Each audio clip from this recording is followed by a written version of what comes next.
I think cybersecurity is probably one of the few remaining bipartisan issues in Capitol Hill, and that's something that I've enjoyed, working on.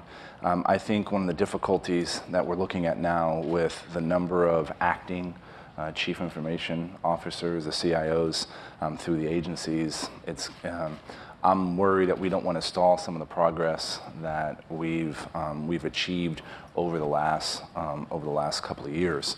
But there's recent legislation that I was involved in. It's called the Modernizing Government Technology Act, which empowers CIOs to introduce the latest and greatest technology into their digital infrastructure, which is important. So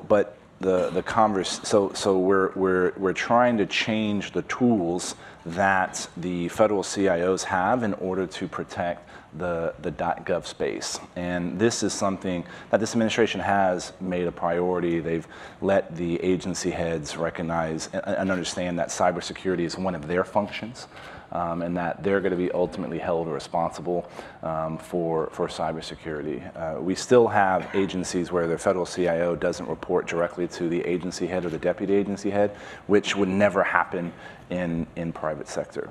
But the broader conversation on what is a digital act of war and what should our response be, those conversations, and again, this is not just being critical of this current administration. We had the same issues under the last administration. If we all know that if North Korea had launched a missile into Equifax headquarters, we all know how we would what the response would be. We'd cheer. And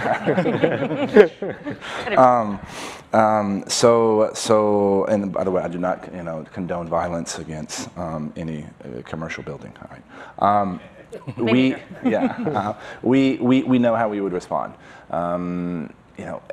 So why do we not have some of those same rules of engagement when it comes to the digital space?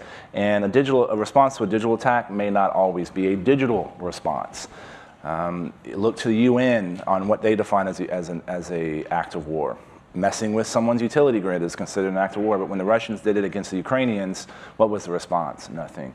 There's still so many countries that don't have criminal laws when it comes to hacking, and that's why I think the elimination of Chris Painter's position at the State Department was a bad move, because we still need to be working with many of our allies to tighten up criminal laws so that we have an international framework to push some of these issues. So there's still a lot of questions that we need to answer, but again, because this is a bipartisan issue, I think we can keep pushing and getting to those answers.